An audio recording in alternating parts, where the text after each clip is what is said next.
Yet most professionals are still trying to understand what exactly these kinds of gifts are, how to use them in types of donations, and how to accept them in the first place. So Nejeed is here to walk us through best practices on utilizing and cultivating cryptocurrency so we can all walk away with a better understanding. And on that note, I'm going to stop talking now and I'm going to pass it off to you, Nejeed. Take it away. Kim, you're welcome to keep talking. There's a lot of talking of me over the next little while. So firstly, it's a pleasure and honor to be here. Thank you.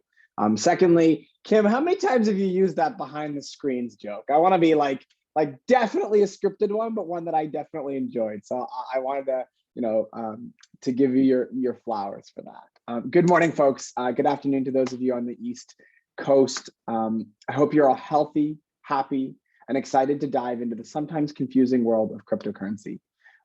While I'm a little bit too old for Pokemon, I do get a little intimidated by crypto, and as a charity lawyer, as a CEO, as somebody who's a constant student of our sector and of the transformative technology that's coming to the world every day, it seems. I hope to distill a little bit of what I've learned and share why and how you folks as the fabric of our sector can learn to use this ultimately powerful tool. Before we start, let's take a minute to pat ourselves on the back. As fundraisers and nonprofit professionals, we are so often busy with our day-to-day. It can be hard to invest in ourselves and the long-term changes that will affect all of our work. So today is an opportunity for such an investment. And I'm grateful and proud of all of you for being here and really excited to dig into this topic. As Kim very embarrassingly said, my name is Nejeed Kassam. I am a husband, a very proud Canadian, a recovering corporate lawyer, and a father to a rather rambunctious and a little bit precocious 2-year-old who wore his school uniform for the first time today. So if I get teary, it's not because I love crypto, it's because I'm a dad. As many of you already know, I'm very proud to serve as the CEO at Keela. The incredible women and men that I get to work with every day inspire me as we all work to build transformative nonprofit technology that empowers every organization to raise more money and do more good. For as long as I can remember, the nonprofit sector has been a part of my life. In fact, my first fundraising experience was going door to door when I was 3 years old to raise money for poverty alleviation in South Asia and Africa.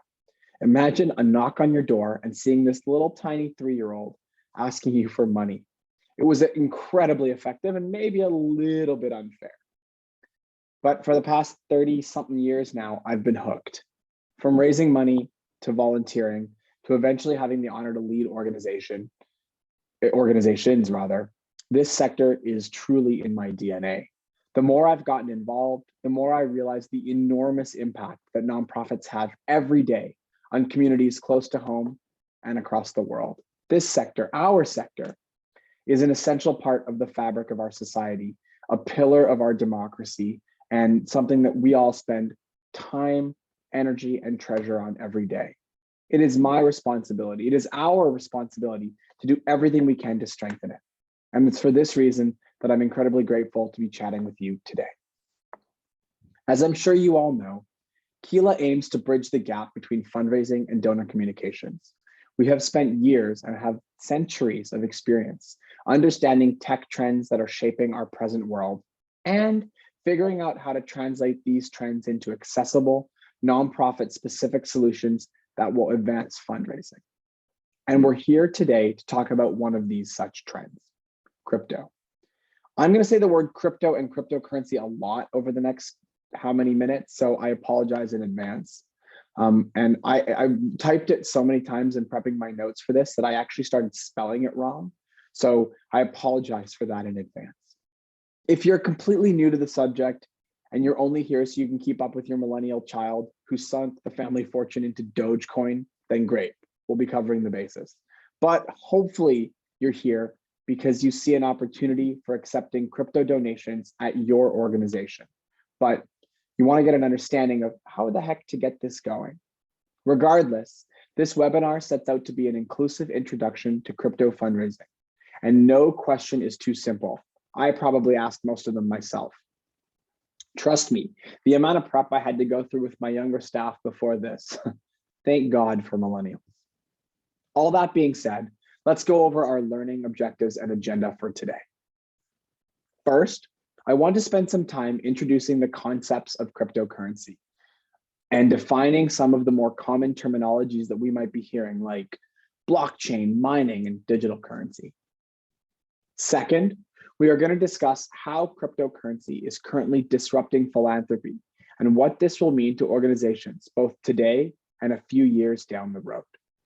And lastly, let's take a sneak peek into how your organization can actually utilize and accept crypto with current sector best practices in mind.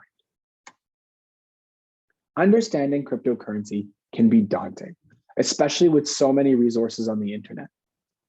And as crypto continues to grow in popularity, the complexities of digital giving will continue to deepen. To simplify the process, let's start today with some basic terminology. Cryptocurrency is a digital payment system that does not rely on banks to verify transactions, hence the term decentralized finance, or as the kids call it, DeFi.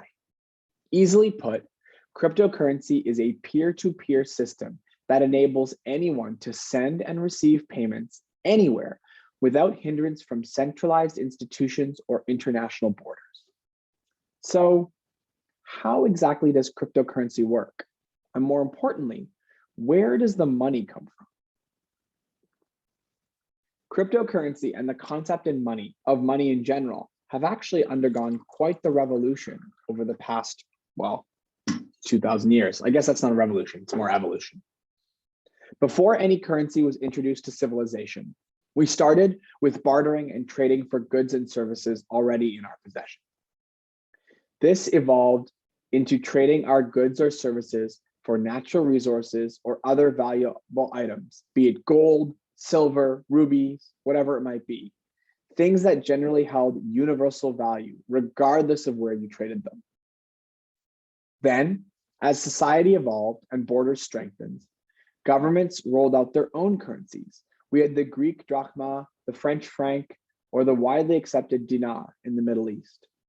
Fun fact, did you know that the British pound, at a young tender age of 1,200 years old, is currently the oldest currency still in use? It's true.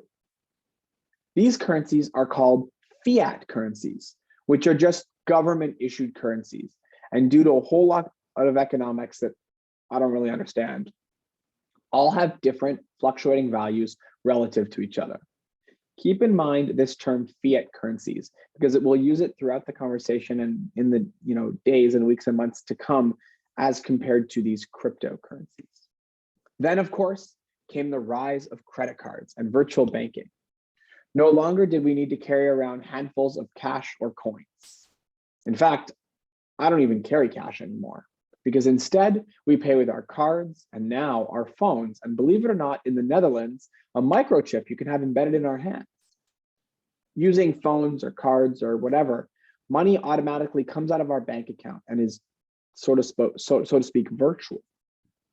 To some, crypto can be seen as the next step in this financial evolution. Cryptocurrencies draw on blockchain technology, which is defined as a distributed and consensus-based database with a high cryptography and transparency. Raise your hand if you have no idea what that means. Me. Let's try this again. In simple terms, blockchain is a public virtual ledger that records assets and transactions. Each transaction is recorded anonymously as a block of data, and those individual blocks connect with each other to create a chain, hence the term blockchain. One main appeal for holders is that crypto, secured by the blockchain, is essentially impossible to counterfeit or double spend because of this ledger. Every block in a blockchain sequence is given a unique timestamp when added to the chain that it secures within a sequence. Critically, each block also contains a hash code and the hash of the block before it. Hashes are like mathematically determined sequences of numbers and letters that represent the data within a block. If the information within a block changes, for example, somebody sells it, so does the hash. As each block contains two hashes, its own hash and the previous hash, the security of one block is ensured by the entire sequence. For example, if, God forbid, a hacker wants to steal or alter the data within a block, it would disrupt the entire sequence. This action would cause everyone else using the blockchain to cross-reference their copies, against one another. Other users would quickly identify that the hacker's alterations are out of line from the sequence, and the alterations would be condemned as illegitimate. To successfully hack crypto, a hacker would need to control most of the blocks within a sequence simultaneously. This level of control would require an immense amount of resources. Also, as the sequences grow and become more complex, theft becomes more and more impossible. So these cryptocurrencies are safe, secure, and outside the realm of control from banks and governments. But the big question is, how are these coins made? And how do you purchase them? Mining is the process of creating cryptocurrency, which involves using computer power and advanced hardware to solve complicated mathematical problems that are the basis of the coins. Alternately, much more simply, users can also purchase currencies from brokers or on exchanges. Cryptocurrency mining is painstaking, costly, and only sometimes rewarding. Nonetheless, mining attracts investors who are interested in cryptocurrency in droves because of the fact that miners receive reward for their work with cryptocurrency that they can later spend, invest, or exchange. Like the gold rush of the 1800s, many investors and entrepreneurs see crypto mining as pennies from heaven.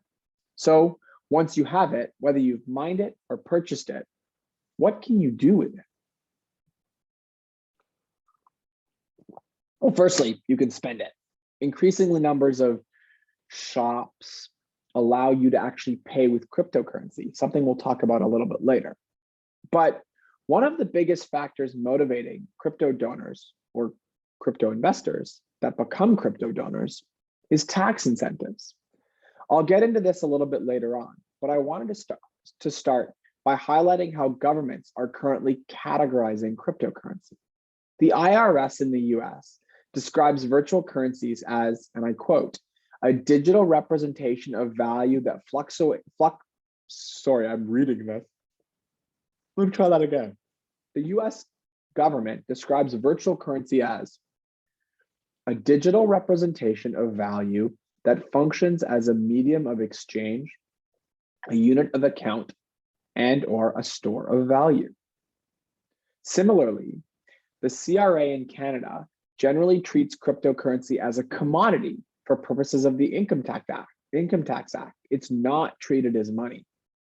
Any income from transactions involving crypto is generally treated as business income or capital gains, depending on the circumstances.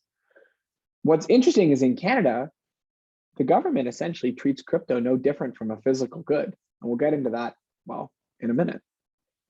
The tax literacy surrounding cryptocurrency is increasing and changing quickly. And in fact, some governments are working to launch their own digital currencies. In February of this year, President Biden and his administration announced support behind the research and development of a US central bank digital currency, or an American CBDC, central bank digital currency. But the US will not be the first country with a digital currency. China has introduced its own CBDC, with more than 140 million people having opened digital wallets. Similarly, many other countries have rolled out or are developing their own digital currencies. The Bahamas sand dollar is considered the most successful digital currency in the world because of its wide proliferation. And what's important to note is not a question of if governments will roll out a CBDC, but rather when. Just like fiat or traditional currencies, cryptocurrency is not a single unit. There are more than 2,000 cryptocurrencies listed on coinmarketcap.com or the other exchanges. That is more than all the different types of fiat currencies in the world. To get started with collecting donations, however, you don't need to know all the different currencies. And in fact, I don't recommend you bother trying. I certainly don't know. That said, it is useful to note which coins are the most popular choices before selecting which coins to add as options on your donation forms.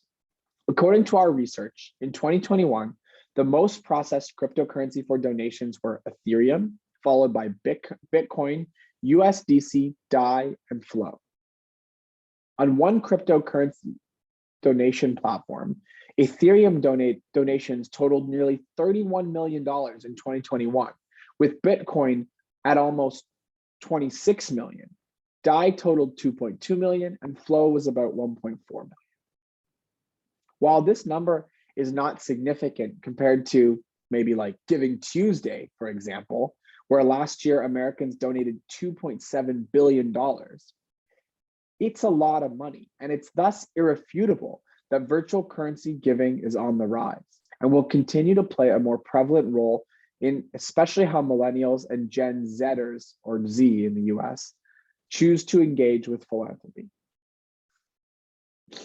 In 2021, Forbes published an article outlining how American philanthropy is rapidly changing in 3 key ways.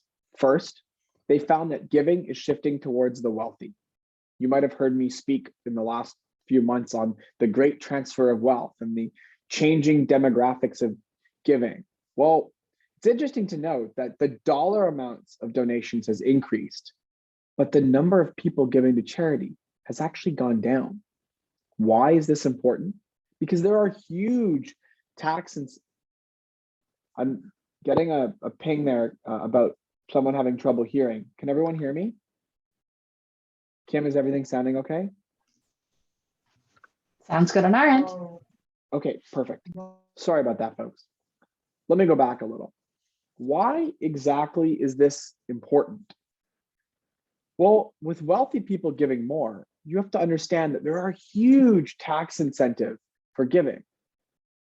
Let me give you a piece of data that's a little bit crazy. The marginal income tax benefit for the top 1% of earners on making a donation is around 30 cents of every dollar donated. That means there's a 30 cents tax incentive essentially. Whereas for middle income earners, that incentive is only 1 to 3 cents. This inherently accelerates giving among the wealthy, as it creates a larger tax incentive for donations among high net earners and high net worth individuals.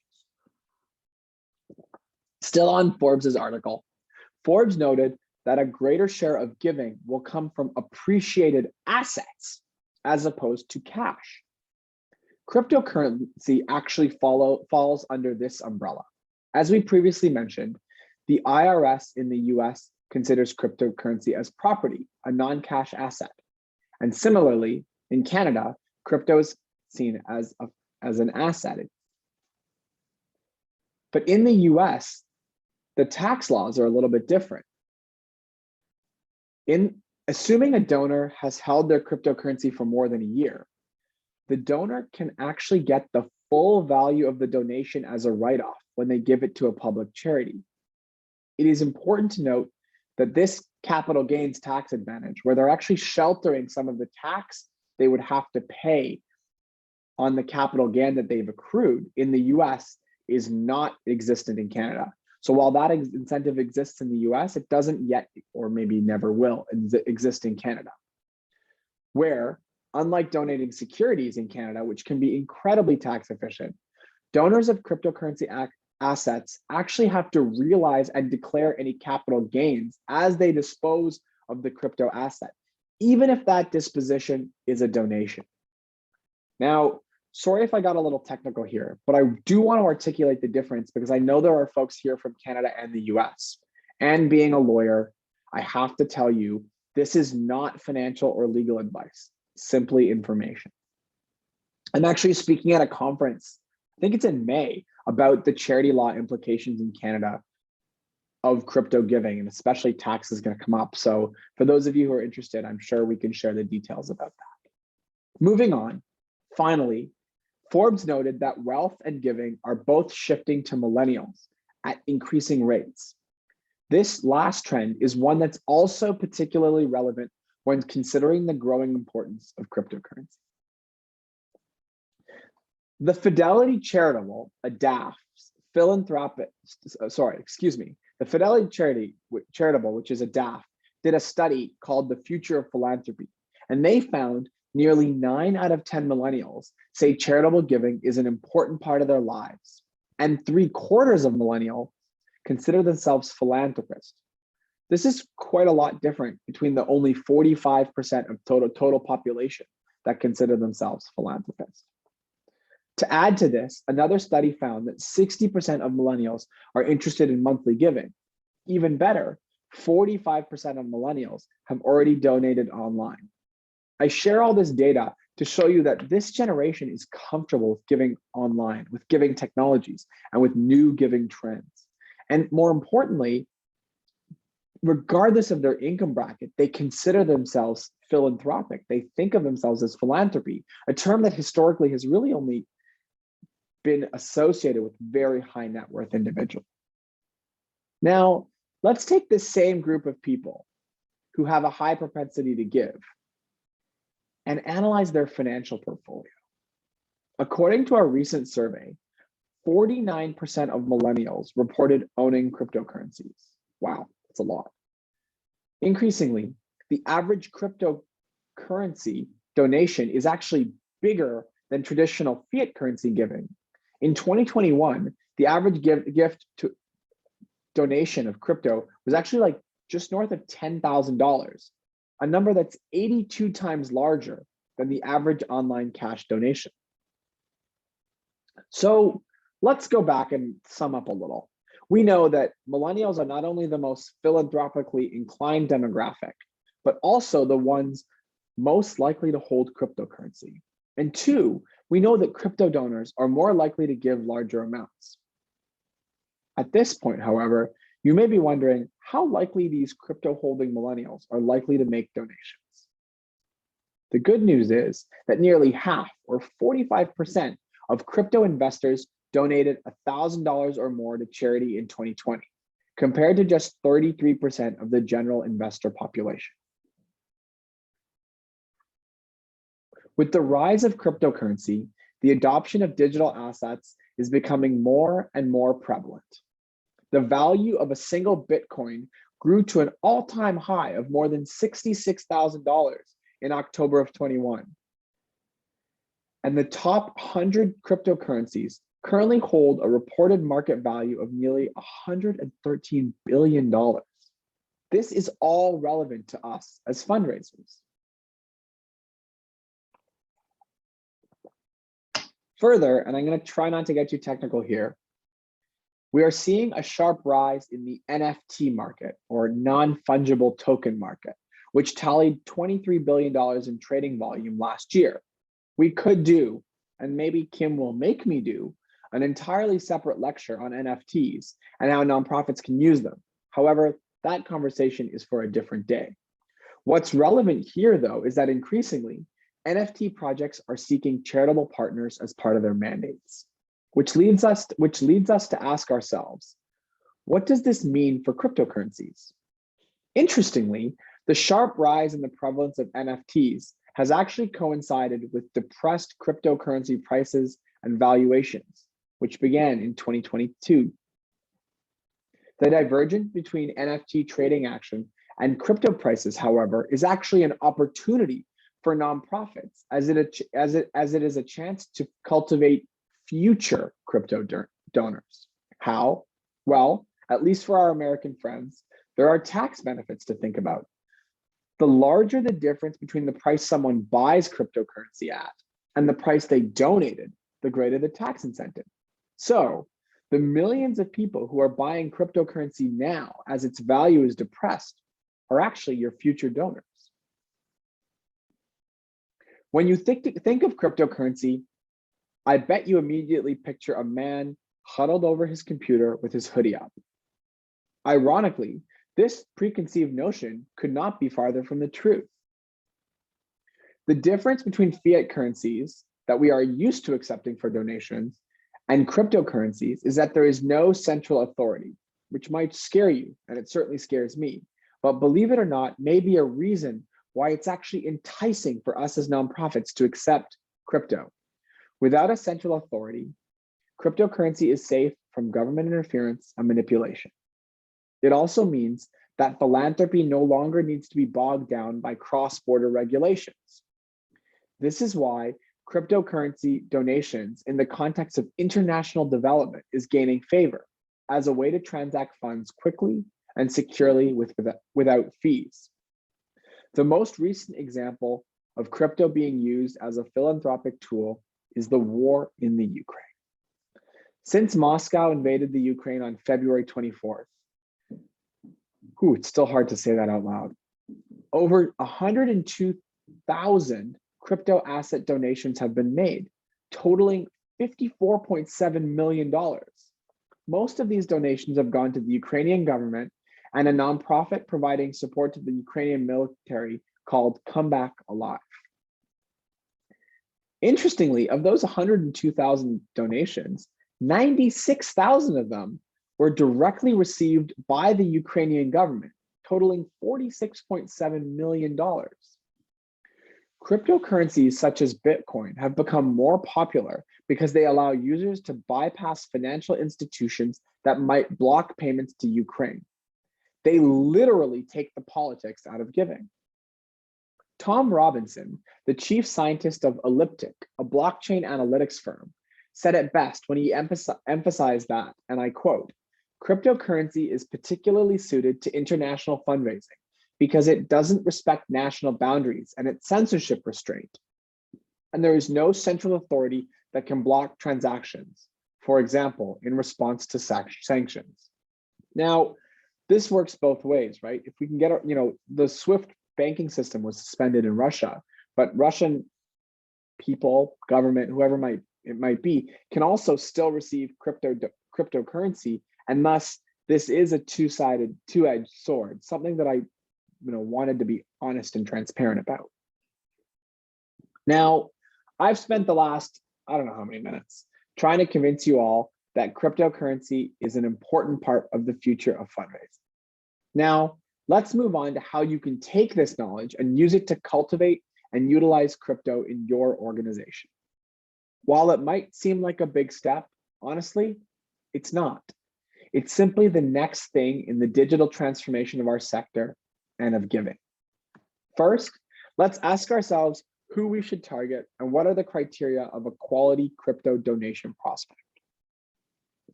The good news is you probably already have potential crypto donors in your existing donor database. According to Gemini's 2021 report on the state of the US crypto market, an estimated 14% of US adults own cryptocurrency.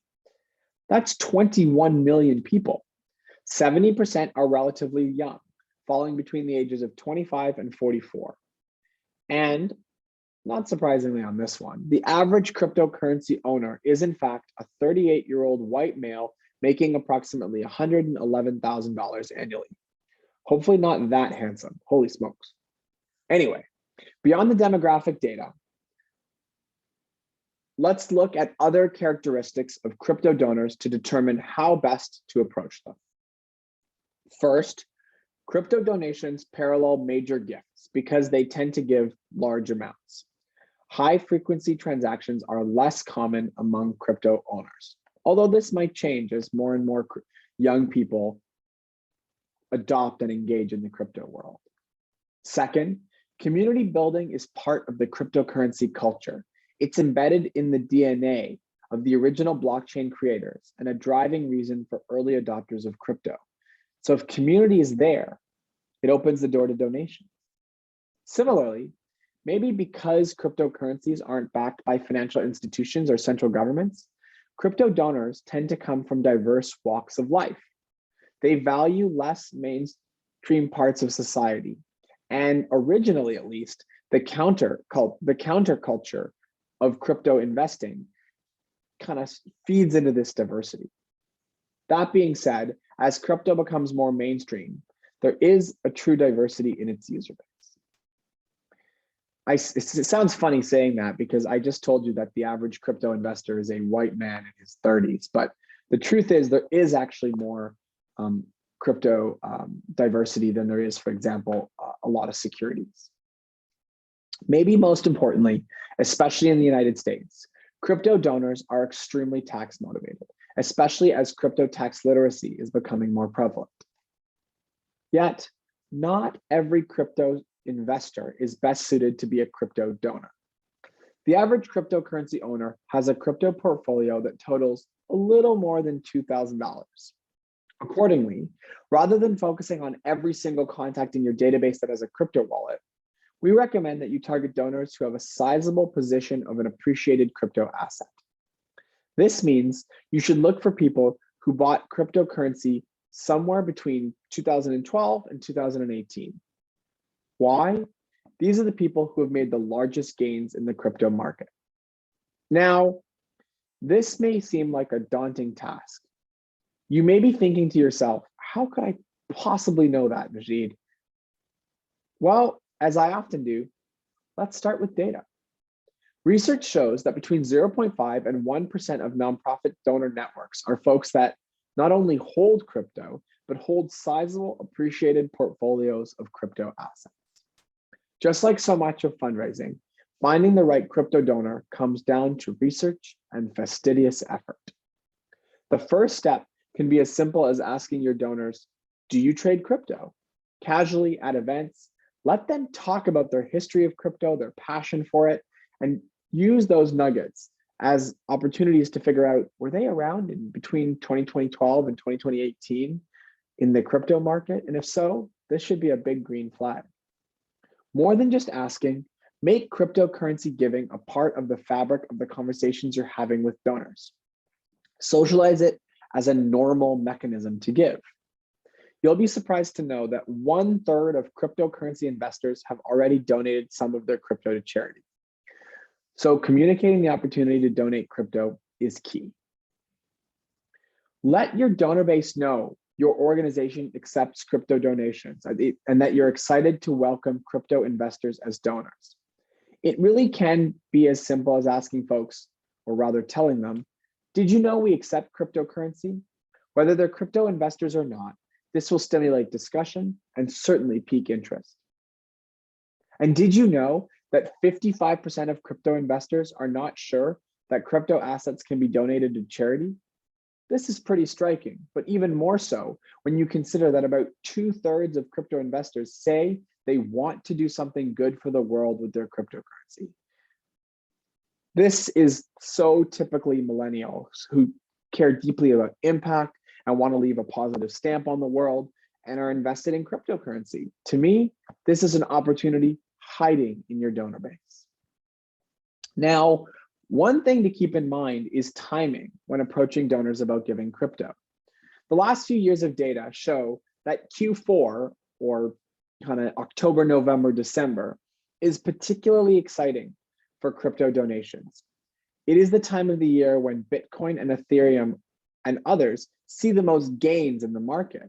And as we mentioned earlier, American crypto donors are always looking for ways to offset capital gains taxes. So providing them an opportunity to make a donation of an appreciated crypto asset in a tax-efficient manner is very enticing. In fact, in that same Fidelity charitable study that I mentioned a few minutes ago, they found that 56% of crypto owners responded that their assets had appreciated significantly, and 54% of them expressly mentioned tax benefits as a motivating factor for donations. Now, I'm not suggesting by any means that your organization become a crypto tax expert. Although if you do, please call me and share all the knowledge. Rather, keep in mind that it might be worth opening a conversation with your potential crypto donors about tax incentives. This may encourage them to talk to their tax advisors, who will surely speak to the tax benefits of donating cryptocurrency. Now, of course, a successful crypto fundraising strategy, just like all fundraising activities, doesn't start and end with only finding the right donors. It's more than this. Here are a couple things to keep in mind. First, Make sure your nonprofit has policies and processes for accepting crypto. Developing clear gift acceptance policies is critical to motivating donors to give the types of gifts that you as an organization are prepared to accept. Many organizations have their gift accepted policies posted right on their websites, so donors know what the organization is looking for. Additionally, we strongly recommend incorporating crypto as a payment option on online donation pages. You can do this by setting up a standalone crypto-specific donation page or having crypto be a payment processing option on your existing donation pages, similar to credit card, Apple Pay, or even PayPal. And along the same lines, don't forget to add cryptocurrency as an option in your major donor communications. All of these strategies will drive awareness and engage crypto investors. Another way to promote crypto donations is by advertising that your organization is participating in crypto giving campaigns. Crypto campaigns are growing rapidly and galvanizing the entire crypto community. On Crypto Giving Tuesday in 2021, $2.4 million in gifts was processed with an average donation size of $12,600. This marked a 583% increase in digital asset donations compared to 2020 on Crypto Giving Tuesday. So let's all get involved in hashtag Crypto Giving Tuesday. Can't believe I said that out loud. But before you launch a crypto-focused campaign and get excited about this growing stream of revenue, it's important to make sure you understand exactly how to accept crypto donations. We are at a reckoning moment for crypto giving. Donor side demand is increasing, and this presents a huge opportunity for all of us. Today, there are 400,000 cryptocurrency holders for every one nonprofit that accepts this currency. Let's say that again. There are 400,000 cryptocurrency holders for every one nonprofit that accepts crypto. That's crazy and an incredible opportunity. Although nonprofits accepting crypto donations grew 10x from 2020 to 2021, 46% of potential crypto donors still say it is difficult to find charities that readily and easily accept donations. The crazy thing is, it shouldn't be difficult for nonprofits to accept cryptocurrency. It is actually relatively easy, especially when partnering with a third-party process. Essentially, as long as your CRM or donation form tools can accommodate accepting crypto donations, getting started can be incredibly straightforward. Using the right technology and a third-party payment processor can even allow you to automatically convert donated crypto to fiat currency, for example, USD or CAD. It can automatically transfer the funds to your organization's bank accounts, and the right tools can even handle receipting for you. When done right with the right tech stack, cryptocurrency donations can be accessible, automated, and plug and play for every organization, regardless of size. BitPay, Ngiven, and Coin Payments are some examples of the most popular crypto payment processors, and these may integrate with your donation forms or your CRMs. Now, I'd be remiss if I didn't take this opportunity to share some very, very exciting news with all of you.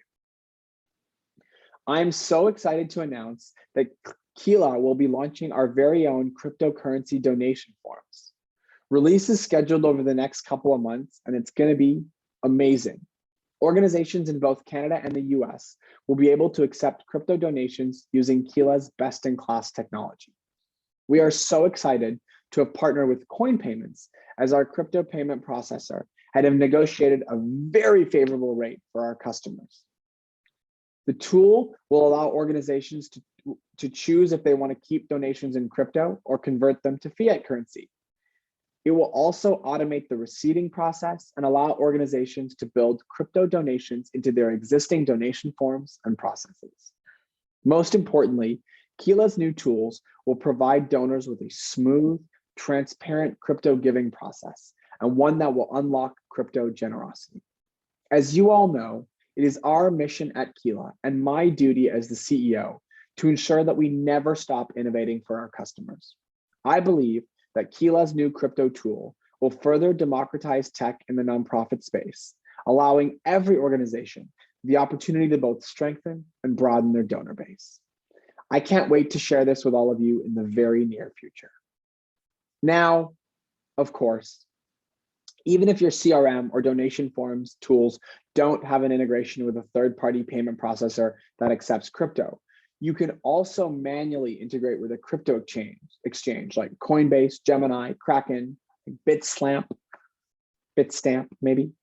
To clarify, a crypto exchange is a marketplace that facilitates crypto transactions by allowing customers to buy, sell, and transfer crypto assets, just like a securities exchange, but for cryptocurrencies. Now, of course, no fundraising webinar would be complete without at least a mention of donor-advised funds. Increasingly, more and more DAFs are accepting crypto. Fidelity Charitable, Schwab Charitable, the Dacomai Foundation, and some of the larger community foundations are examples of DAFs that can facilitate the acceptance of crypto donations. Now, as you can probably tell, I'm very, very excited about the possibilities of crypto giving in our space. But that being said, in order to paint the most accurate and fullest picture, I do want to go over some of the potential risks of cryptocurrencies. Donors who give cryptocurrency gifts may prefer and even request that an organization hold a cryptocurrency donation rather than sell it off. This could be for personal reasons, such as a deep belief in crypto and the future of finance, or for practical reasons, such as the more stakeholders that hold crypto, the more legitimate it becomes. Regardless, make sure that your organization has policies that outline what you are comfortable with when it comes to holding versus liquidating crypto donations. It is also important to note that cryptocurrency is not institutionally or legislatively backed, which means there is a lot of gray area when it comes to these digital currencies. The truth is, a lot of the legislation and regulations have not caught up with the pace of adoption of crypto. Many governments have not taken truly formal stances on the role crypto will play in our economies and our societies. Most relevantly, at least according to some of my friends in the charity world, the charity law world here in Canada, the CRA, for example, may have a higher audit rate for organizations that accept cryptocurrencies. Now, the audit rate for organizations in the sector has dropped dramatically over the last 5 years, but it seems there may be at least some anecdotal evidence that crypto has traditionally been a bit of a red flag. While this may be hearsay and anecdotes, the fact that crypto is so novel and not yet regulated means there may be some risks. Lastly, the valuation of cryptocurrency continues to be volatile. So, if someone makes a substantial crypto gift, and if you choose to hold on to it, it could change, sometimes dramatically, in its value over time. This is something to keep in mind as you build your policies and internal governance on accepting crypto donations. This means you're probably going to want to ensure that you have the support of your boards of directors as you transition to accepting crypto donations. Ultimately, you, as fundraising leaders, are going to have to educate yourselves on the ins and outs of crypto donations to help your board understand its benefits and dispel the inevitable myths they may have about crypto or crypto donations. I'll leave you with a simple but effective idea to get your stakeholders and your board on board. Send them some cryptocurrency. Even if it's $1 worth, getting people around you invested is an easy way to get their attention and prompt them to do some research on their own. Whew, thank God we are getting to the end of our conversation today. And I know that blockchain and cryptocurrency may seem like futuristic concepts that make you or your board uneasy.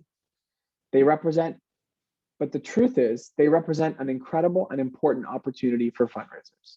I want to be transparent. I sit on a lot of boards of directors and they make me uncomfortable, but they also make me excited.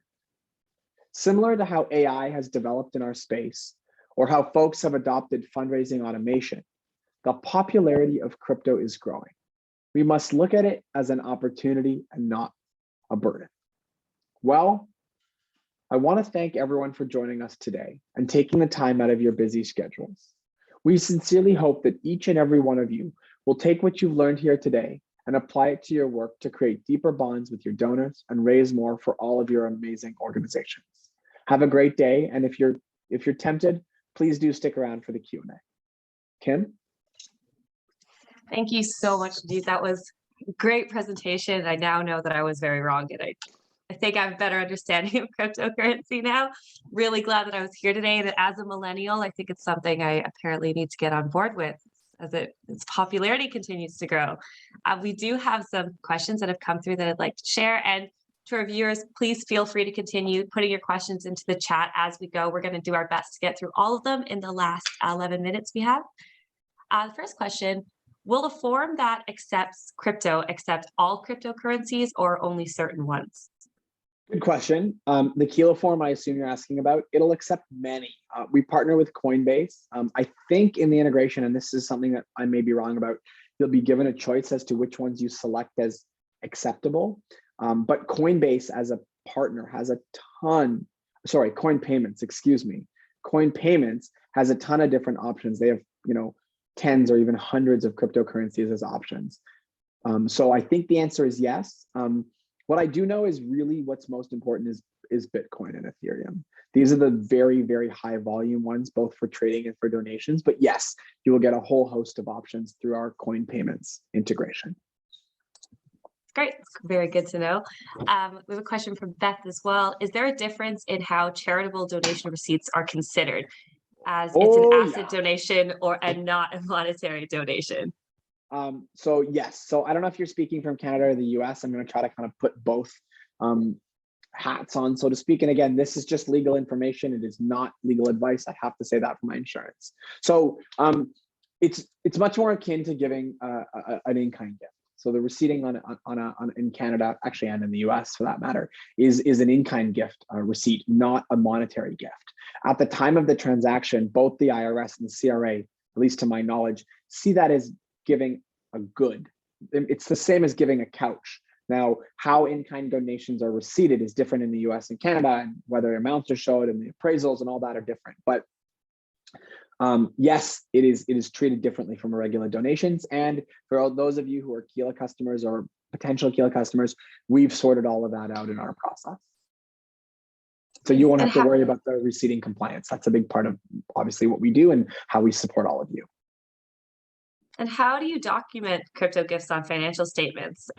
Would you do it at the rate when the gift is made or when it's converted to cash? Good question. I'm going to defer to your accountants is the first one, but it's probably akin to how if you received a good and then you sold it, it would be documented. So again, going back to that in-kind nature of it, I don't exactly know, and every organization's financial statements are different, but it would be categorized as an in-kind or a goods and services gift in the US. And so it's going to be documented, I assume, on your financials as such. And then the regular process is used for liquidating any goods and counting those on your financial statements. That's how it'll work. It's different from how securities, especially in Canada, are documented. So you're going to have an in-kind gift and a security in Canada documented differently on your financials, and similarly with crypto.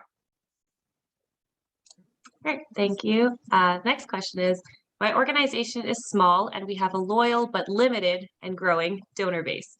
Do we need to invest in crypto, or would our resources be better allocated elsewhere for now? Good question. Here's what I'll say. 15 years ago, that same conversation was had around donation forms. And organizations who didn't adopt online forms really struggled for like a decade until they realized they had to. And so what I would say is, if you partner with somebody, and again, I'm trying not to speak as the CEO of Keela, but I am, somebody like Keela, it's not really an investment. It's policies and procedures you need to think about and put in place, but those are not that different from your existing policies and procedures that you should have. On the new Keela tool, it can be as simple as checking a box to allow crypto as a donation mechanism. Yes, there's a sign-up process, but the resources, a great crypto giving partner like us should actually take away that burden, because the transformative nature of these larger crypto gifts can actually be more transformative to smaller organizations. And so I would say yes, with the caveat of talk to your boards, talk to your teams, but it shouldn't be burdensome. It should be relatively simple. And we've done everything we can on our side to make it so for Keela customers. A really great point. My board, I guess for another organization question, my board is very tech averse sometimes, that even if I send them some crypto, they probably wouldn't know what to do with it. How else should I engage with them? 3 words, big dollar signs. Talk about large gifts. Talk about the access to some of the data that I talked about. 44%, I think it was 44%, my memory's not great, but percent of folks want to give and don't know where to give. People in the crypto world inherently have generosity as part of their core value system, especially in the early crypto adopters. They want to change the world. They think cryptocurrency, many of them, is actually doing that. And so opening your board's eyes to the opportunity, financial opportunity, is probably the best way, to be really honest with you. State that the average donation is big. State that that's a growing revenue stream. Make it so easy that they don't have to worry about the tech. Remind them that, especially if you're a Keela customer, this is not more expensive. It's included as part of your Keela tools. That's how I would sell it. And as speaking as a board member, that's how I would want it sold to me. But ultimately, boards are responsible for for ensuring the doors stay open and partnering with executive directors and directors of development. If we see an opportunity to increase donations, we would probably be breaching our fiduciary duties to not at least explore it. I'm not saying adopt it, I'm saying at least explore it. Really good point. And you mentioned, this is our last question for today. You mentioned how this is a vastly growing revenue stream, and it's something to take note of as well. Do you think that once countries all adopt their own cryptocurrencies, people will stop trading in crypto because it's not cool anymore? I have absolutely no idea. But what I can tell you is I know a lot of investors who have a lot of money in the space. And generally when Goldman Sachs has a crypto division now, when power brokers like that, for better or for worse, I'm not making a political statement here, have investments, and I mean that both in the actual investments and the kind of time and energy and effort investments, they're likely going to have made this calculation that it's sticking around. I think that it's going to be fun to watch. I don't think it'll disappear. I think there's going to always be a part of the culture that wants to sort of stay away from or minimize the role of central governments and central institutions. But we also live in regulated societies. So I don't know, but I can't imagine it'll go away. But even if it does, I can make an argument that it won't happen for 5 years. I worked in government. Things happen very slowly. That's 5 years of donations for very little time and effort. I'd say it's worth it to invest, even if in 5 or 10 years it goes away. I think whether you're very familiar with the topic or whether you're new to it like myself, it's going to be something that's really interesting to keep your eye on. You're right. I don't think it's going away. And as long as it's a trend that's going to help us build our communities and fund more programming, it's not a huge time or effort suck, like why wouldn't we jump on the bandwagon, at least while it's still running? And I think it's an opportunity. Absolutely. All right, everyone. Well, that concludes our webinar for today. Thank you so much, Nejeed, for coming in, and to everyone who has joined from wherever you're coming from around the world. Before we sign off, I just want to let you all know that we do have another webinar coming up this Tuesday, April 26th at 10 a.m. with Keela's partner, QuickBooks Made Easy. During this webinar, we're going to be joined by our partner, Greg Boson, as he does a deep dive into grant management in both QuickBooks Made Easy and Keela. This is a paid webinar, but you are entitled to an exclusive Keela discount for joining us here today. Sam's going to pop the link for the registration as well as the coupon code for the discount in the chat box. We also have our next Keela webinar in 2 weeks on Tuesday, May 3rd at 10 a.m. PST. In this webinar, we're going to be joined by both Dr. Renee Rubin Ross from the Ross Collective and Crystal M. Cherry, founder of the Board Pro. Renee and Crystal will be sharing 4 questions that you can use to move your board towards equity and share some challenges and tools on how you can navigate some of the common challenges many boards face. Sam's going to leave a link for that in the chat as well below. And lastly, there's going to be a very short survey that will pop up right after the session. It's only going to take you about 20 seconds to complete. So we kindly ask that you fill that out, as we really love to hear how we did today. You can give Nejeed and both of us some feedback as well. But that's it for today's session. Give you 2 minutes back in your day. Thank you everyone so much for joining. We hope to see you again in our upcoming webinars. And Nejeed, I'll pass it to you for a final goodbye. Thanks, folks. As always, incredibly grateful for your support and passion for our sector and for Keela too. You know, these folks know how to get a hold of me. So if you have any follow-up questions or just want to say hi, please don't hesitate to be in touch and enjoy Vancouver's beautiful rain if you're on the West Coast, or Toronto's snow apparently, or wherever you are. Hope you and your families are safe. Thank you so much. Cheers. Have a great day, everybody.